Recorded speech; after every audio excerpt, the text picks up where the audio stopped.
नमस्कार, मैं कन्हैया श्रीवास्तव और आप देख रहे हैं MDP न्यूज़ 24।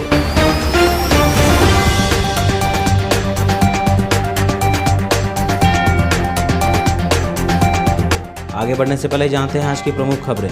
बाबा रामदेव ने लॉन्च की कोरोना की आयुर्वेदिक दवा कोरोनिल, 7 दिन में मरीजों को ठीक करने का दावा। फ्लाइट से चलने वाला करोड़पति चोर एयरपोर्ट से गिरफ्तार। IAS IPS से लेकर IB अफसर के घरों में एक ही रात में की थी चोरी।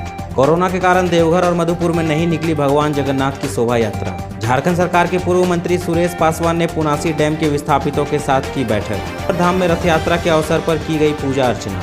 कोलकाता से बिहार जा रहे मजदूर को पाथरौल में मिला सहारा। JPSC में व्याप्त भ्रष्टाचार के खिलाफ पदयात्रा पहुंची मधुपुर। सड़क निर्माण के कारण प्रतिदिन लग रहा मधुपुर पाथरौल मुख्य पथ पर जाम। पुण्यतिथि पर याद किए गए डॉक्टर श्यामा प्रसाद मुखर्जी।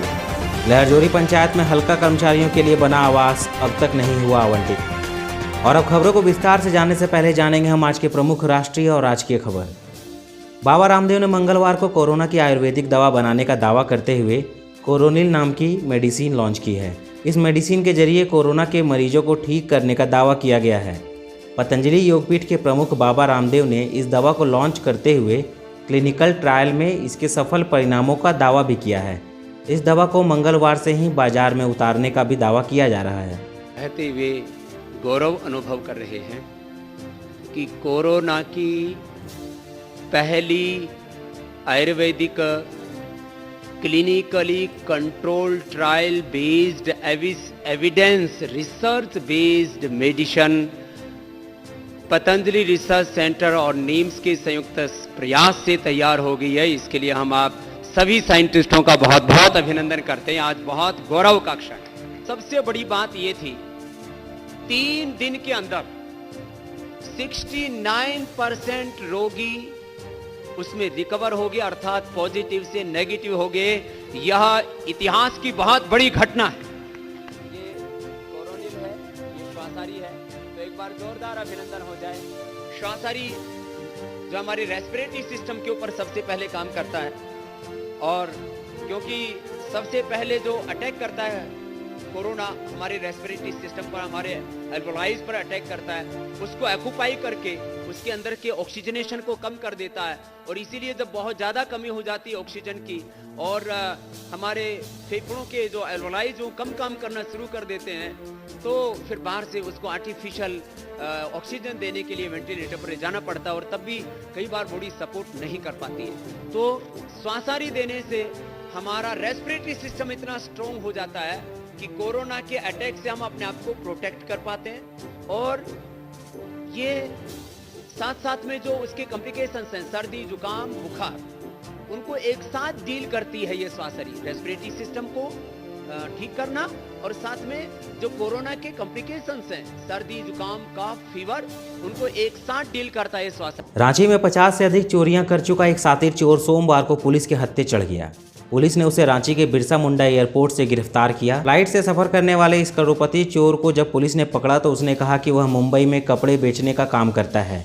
इस चोर के ऊपर चोरियों के 25 केस रांची में दर्ज है। पिछले साल 19 सितंबर को एक ही दिन 11 घरों में चोरियां कर फरार होने के बाद यह चोर चर्चा में आया था। जिन 11 घरों से इसने जो चीज़ें चुराई थी उनकी कीमत करोड़ों में थी। उस वारदात के बाद से ही आरोपी चोर फरार चल रहा था। पुलिस को सूचना मिली थी कि रांची में 25 चोरियों का आरोपी सिकंदर गद्दी सोमवार को मुंबई से इंडिगो की सुबह 8:50 वाली फ़्लाइट से आ रहा है। बिरसा मुंडा एयरपोर्ट पर फ्लाइट लैंड करते ही पुलिस ने सिकंदर गद्दी और उसके भाई मुन्ना अली उर्फ प्रिंस अली को गिरफ्तार कर लिया। आज देवघर के जगन्नाथ मंदिर का नज़ारा ही कुछ अलग था, जहां हर वर्ष हजारों हजार की संख्या में लोग पूजा करने आते थे। लेकिन केंद्र सरकार और राज्य सरकार के निर्देशानुसार मंदिर को आज बंद रखा गया। भक्तों ने मंदिर के दरवाजे के पास जल फूल नवेद का अर्पण कर भगवान की पूजा की। मधुपुर के राम मंदिर में भी ऐसा ही दृश्य देखने को मिला। चूँकि लॉकडाउन के चलते ज़्यादा भीड़ ना लगे, सोशल डिस्टेंस का पालन भी हो, इसी के चलते मंदिर को बंद रखा गया है और भगवान जगन्नाथ की रथ यात्रा भी शहर में नहीं निकाली गई।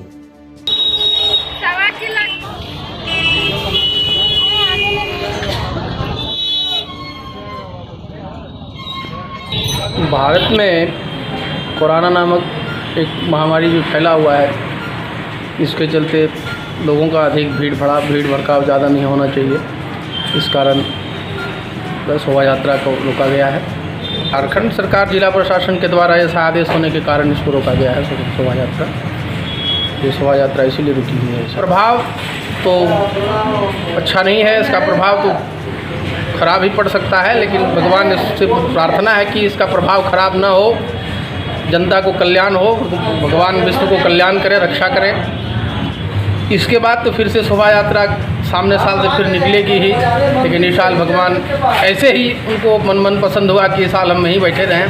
भक्तों के लिए यही कहना चाहेंगे कि भक्त लोग अपने घर में बैठकर भगवान ठाकुर जगन्नाथ जी का घर में बैठकर पूजा आरती करें, भगवान का जप करें और आरती पूजा भोग प्रसाद भगवान को अपने घर में ही दें और वहीं से भगवान से प्रार्थना करें कि विश्व कल्याण हो।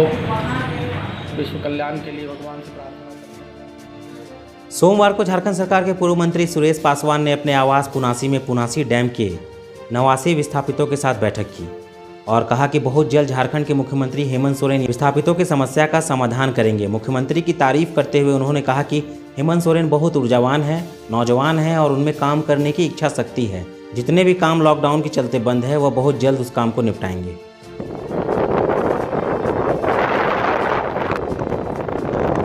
पुनासी डैम के बारे में मैं बताना चाहता हूँ। अभी यहाँ का विस्थापित परिवार का जो समस्या, अभी महागठबंधन का सरकार है, हमारे माननीय मुख्यमंत्री हेमंत सोरेन जी हैं और ख़ास करके सिंचाई विभाग के भी मंत्री हमारे मुख्यमंत्री हैं।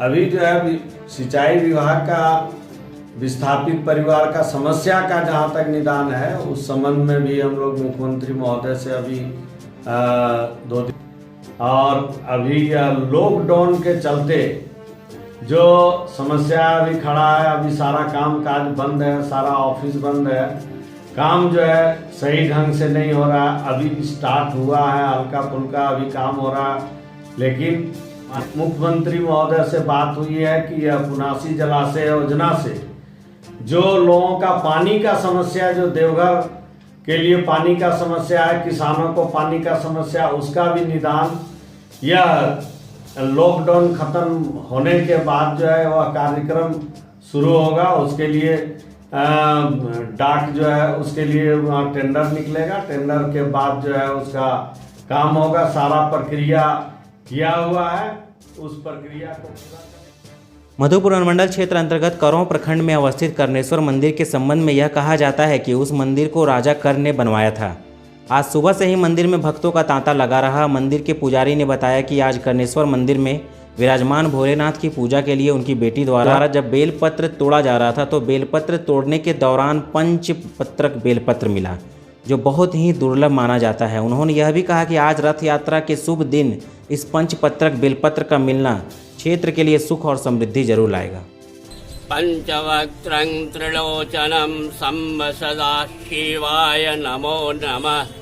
गिरिशङ्गनिशं गले नीलवर्णं गजेन्द्रादिरूढं गुणातीतरूपं नमो नमः। यह झारखंड राज्य में देवघर जिला में करौ ग्राम है।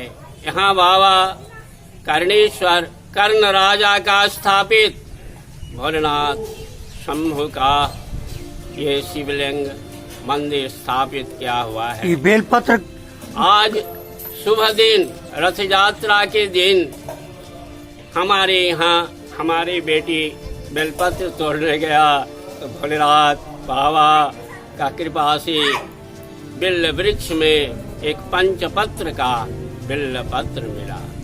बड़ी ही आनंद और उल्लास के साथ भोलेनाथ के मस्तक पर बाबा का शिवार्पण किए। कोलकाता के दमदम से साइकिल के द्वारा बिहार के वैशाली जिले के जगदीशपुर जगदाहा गांव के लिए जाते हुए विश्वजीत पासवान 2 दिन पूर्व पथरौल थाना क्षेत्र के कल्होड़ गांव के पास पहुंचा।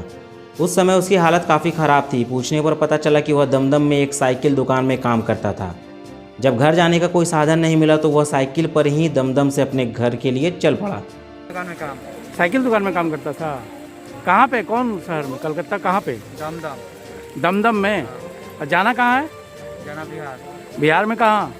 वैशाली जिला। वैशाली जिला में कौन गांव? जमदाहा जगदीशपुर। जमदाहा जगदीशपुर जाओगे? तो तुम्हारे पास सामान वगैरह क्या है? कुछ नहीं। कुछ भी नहीं, खाली साइकिल लेके आ गया। खाना पीना?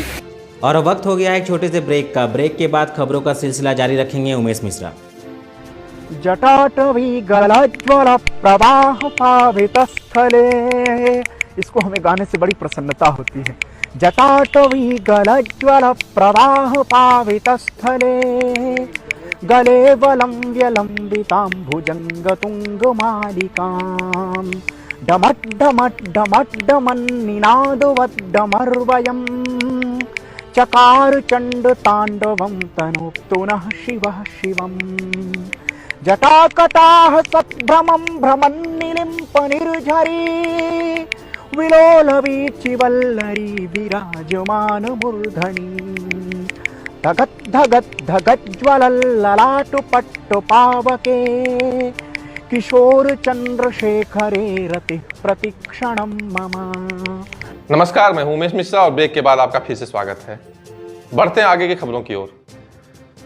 जेपीएससी में व्याप्त भ्रष्टाचार व सरकार के वादा खिलाफी को लेकर खूंटी के उलिहातू से पदयात्रा कर छात्रों का एक दल मधुपुर पहुंचा व अपने मांगों के समर्थन में नारे लगाए। छात्रों ने कहा कि जेपीएससी छात्रों के भविष्य के साथ खिलवाड़ किया जा रहा है, पर झारखंड के छात्र सरकार की तानाशाही बर्दाश्त नहीं करेगी।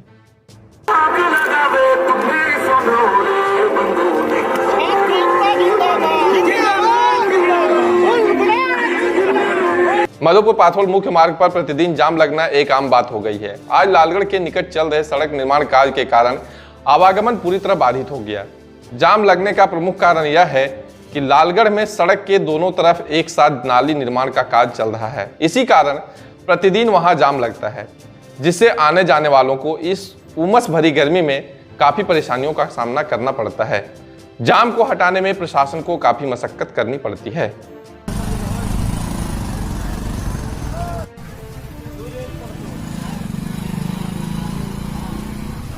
लालगढ़ में जाम। भारतीय जनसंघ के संस्थापक एवं भारत के कश्मीर के पूर्ण विलय के लिए संघर्ष प्रारंभ कर एक उद्देश्य की पूर्ति हेतु मां भारती के चरणों में अपने प्राणों की आहुति चढ़ा देने वाले डॉक्टर श्यामा प्रसाद मुखर्जी की पुण्यतिथि 23 जून बलिदान दिवस के रूप में मनाया जाता है। प्रधानमंत्री के दूसरे कार्यकाल के प्रारंभ में ही देश के गृह मंत्री अमित शाह द्वारा कश्मीर में धारा 370 एवं 35A के विलोपन की घोषणा के साथ ही कश्मीर का भारत में पूर्ण विलय का स्वप्न साकार हो गया। आज अमर बलिदानी डॉक्टर मुखर्जी के तस्वीर पर माल्यार्पण कर उन्हें श्रद्धा सुमन अर्पित किए गए। मौके पर नगर अध्यक्ष अवनी भूषण के साथ अन्य भाजपा कार्यकर्ता मौजूद थे। श्यामा प्रसाद मुखर्जी अमर रहे।